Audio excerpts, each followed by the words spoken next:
Okay, the first problem of the solve by factoring worksheet. Step one was always to set it equal to 0. So I need to do plus 24x to both sides. You have to add 24 because you have a minus 24. So you have to do the opposite so that it will make a 0. So now on this side, there's no way that you can add them together because this has an x squared and this has an x. So the only thing you can do is just write plus 24x there, right? So you do the opposite of whatever you see. If you see a minus, you do a plus. If you see a plus, you do a minus. So now that this is here, you have to factor it. The only thing you can do, these are not perfect squares. This one is, but this one isn't. This is not a trinomial. So this is type 1 GCF. The largest number that divides 16 and 24 is 8. And they have an x in common. So you're going to divide away 8x and put it in the front, right? This is step 2. I mean, it's problem 1, so I don't want to write a 1 here. So do 16 divided by 8 is 2. X squared divided by x is x. You put the plus there. 24 divided by 8 is 3. The x's cross out, and then you put equals 0. And now, if the product of two things is 0, one of them must have been 0. So that means that either 8x was 0 or 2x plus 3 equals 0. Remember, this has to be factored correctly, or you're going to get a fraction here that can reduce. If you get a fraction here that reduces, that means your GCF was not big enough. A lot of you picked 4x, but there's a bigger number than 4 that divides. And over here, you had 4x plus 6 instead of 2x plus 3. Now, to solve, 8 times x is 0. Opposite of multiplying by 8 is to divide by 8. That gives you x equals 0, right? 0 divided by 8. Do not subtract 8 here. This is not addition, so you can't subtract. Here, you're going to take away the 3 first. That gives you 2x equals negative 3. And then you're going to divide by the 2 that's in front of the x. So you're left with negative 3 over 2 as the second answer. All right, so set it equal to 0, factor out the greatest common factor, and then set each one equal to 0, solve them separately. Okay, question 2, x squared plus x equal 30. I have a positive 30 here, and I want a 0 there. So I'm going to subtract 30. 30 take away 30 is 0. But whatever I do to the right, I must also do to the left. Now, you can't take away 30 from either one of those terms, right? These are not like creatures. They can't be combined together. So all you can do is just put the minus 30 and subtract it. Set it equal to 0. Now you factor. Keep the equal 0 there. Write it before you factor so you don't forget it. This is very important. This is here for the next step. So I know it's going to be x and x. I know my signs are different. I know that one of them is plus and one of them is minus. So I go through my pairs really quick. 1 and 30. They don't subtract to be 1. 2 and 15. When I subtract them, I get 13. 3 and 10. When I subtract them, I get 7. So then, whoops, 30 is not divisible by 4. But it's divisible by 5. 5 and 6, when you subtract them, make a 1. The larger one has to get the plus. The smaller one has to get the minus. Just make sure. Positive 6 take away 5 is positive 1. And then positive 6 times negative 5 is negative 30. So I know it works. If the product of two things is 0, if I multiply these two dudes and I make a 0, one of them was 0. So either x plus 6 was 0 or x minus 5 was 0. One of them has to be 0. And then this is ridiculously easy to solve. Subtract 6 from both sides. 0 take away 6 is negative 6. Add 5 to both sides. Remember, you have to do opposites to cross them out, right? Negative 5 plus 5 cross out leaves you with x. 0 plus 5 is 5. I mean, hello. You don't get any easier than this. So the two solutions are negative 6, positive 5. Okay, question 3. The one the solvers do wrong. Solvers will not do this by factoring like you're supposed to. Set this equal to 0, as always. You're going to subtract 121 from both sides. Make sure you show it. 121 minus 121 is 0. And I'm subtracting it over to the other side. I'm basically just moving it from that side to that side. Now, this is a difference of perfect squares. There is no GCF here.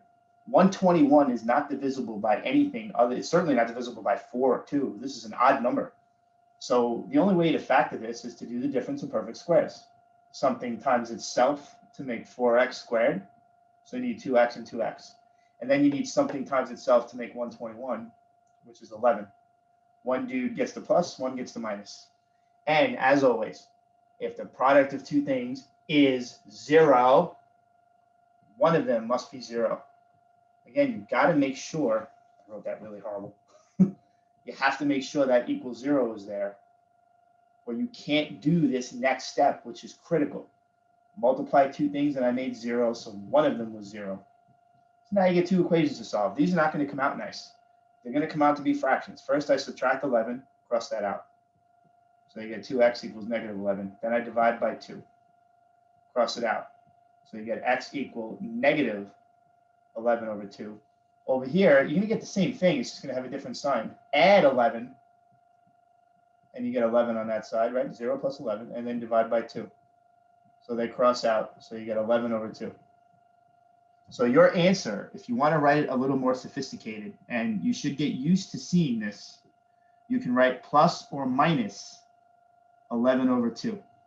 It's okay to leave them separate, but we're going to be using this when we start doing square roots, so it's important that you keep the plus and minus and get accustomed to seeing it like that. Okay, it's going to seem a little strange and disjointed because the first three problems you watched me do were on a different board and I was wearing a different polo, and it was a year ago. Now that video got ruined on me. Question 4 and 5 got messed up, so I am reshooting them. So hence the board change and the wardrobe change. Now the problem is that the sheet changed a little bit. So the problems that I did are a little out of order. I mean, the third question I believe was the same. The first question was a little different. So this is question 5 from the updated sheet. So it doesn't really matter if they're exactly the same, because the point of the video is for you to just watch what I do and, understand, how to do the problem. So this was 5 on the new sheet. Now, the first thing you have to do, right, when you solve an equation by factoring is set it equal to 0. So you can use that 0 factor property or 0 product property, whatever you want to call it. If the product of two things is 0, one of them must be 0. So this can't be there anymore. So I have to do the opposite of whatever that is. And the opposite of subtracting 5x would be to add 5x. And you have to add it to this side. Now, there's a couple of problems that I see people run into. The first is that they try to combine it with what's here. And that's not going to work. You have $36 and 5 x's. They don't go together. The second mistake that I see people do when they try to bring the 5x over here is they write it at the end like this. They put the equal 0 just fine. They say, oh, positive 5, take away 5 is 0. They nail that, but they put this here. This doesn't make any sense. We don't like, this is not the form that we see it in when we factor. We're used to x squared, x number, right? When we have the trinomial, the 3 terms, we always put the x squared first, the x in the middle, and the number at the end. So when you move this, you have to put it over in the middle. Let me make the arrow actually where it's got to go. There. In between the x squared and the minus sign is where you have to put it. You have to put it right after the x squared and in front of that negative 36. Then it looks like, doesn't this look like what we've seen a million times? This is the form you wanted in before you're going to try to factor it. So that's what you do. When you move this, these are tricky. People do weird crap with these, but you got to write it the way you're used to seeing it, or you're going to end up factoring it wrong. Now it's just easy. Well, I won't say easy, but you put the x in the x. I put that sign first. I know the other one is negative. How do I know that? Because I have a negative here. Now, this is tricky because 36 has a lot of pairs. I am actually going to write them all out. Why not? See if I can write them correctly while I'm talking. 36 is divisible by a lot. It's divisible by 1, 2, 3, 4, and 6, but not 5. 60 is divisible by them all. So the signs are different. So start subtracting. That makes 35, no good. Subtract them, that makes 16, no good. Subtract 12 and 3, that makes 9, no good. Oh, there we go, 9 and 4. When I subtract 9 and 4, I make 5. You may not need to do what I just did, but whatever. You may not spot the number that goes into 36. When you write those pairs, remember, you write them in numerical order. Start with 1 and then go to 2 and then go to 3, then go to 4. Don't skip around because then you will miss a pair. So that's my advice to you. And here we go, zero factor property. If the product of two things is zero, then one of them must be zero. So set each one equal to zero separately and solve them. I mean, come on, this is kindergarten. Or not kindergarten, maybe second grade. So it's still pretty easy. Add the 4 to both sides. Those crossed out, you get x equals 4. These are the two numbers that work. You get -9, and you get +4. All right, so that's how you solve that equation by factoring. I'm going to do another one. Okay, number 6. This was a different number on one of my older sheets, but it's number 6 on the most recent sheet that I have. I constantly tinker with the sheets and I change the order. This question is going to take a little bit of setup, but once I do it, it's going to go very fast. The key to this problem is understanding what to do with that x squared, because your instinct might be to just go, oh, subtract x squared from both sides, and then no problem. That's a positive 10x. It's equal to 0, and now you're going to factor. Oh, it's easy, but you don't understand how bad this is. That being negative means that instead of x and x, right? How do we factor? We always like to put x here and x here. But if there's a negative there, you got to attach a negative to one of these x's. That's going to completely screw your signs. Trust me, you will do it wrong. So don't even. My advice to you is never, ever move the x squared away from being positive. You want to keep that x squared positive. Don't mess with the x squared. So to make this question easy, right? Look, I know that 10x minus 24 is equal to x squared. So what difference does it make if I just rewrite the thing? I'm not adding, subtracting. All I'm doing, right? X squared is equal to 10x minus 24. Whoop. All I did is just rewrite the thing so that the x squared was on the left side. I don't like it on that side. I don't want it on that side. I'm not used to seeing it on that side. So I just rearranged it. I mean, they're equal. So you can reverse them in any way you want. So that's what I did. Now I'm going to take these two and bring them to his side. I don't want them on that side. So I'm going to subtract 10x, cross it out. Now it's on this side. Right? If you want to put it there, put it there. If you get mad at me that I don't write that. Plus 24. Why plus 24? You're subtracting 24. The opposite of that is to add 24. I know I made my 2's different. Cross them out. Add the 24 to the other side.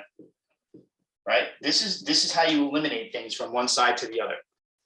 You do the opposite of what they are so that they cross out and make a 0. That's the goal. Make it equal to 0. Boom. You did it. It's done. It's equal to 0 now. Now I can factor it and I can put x.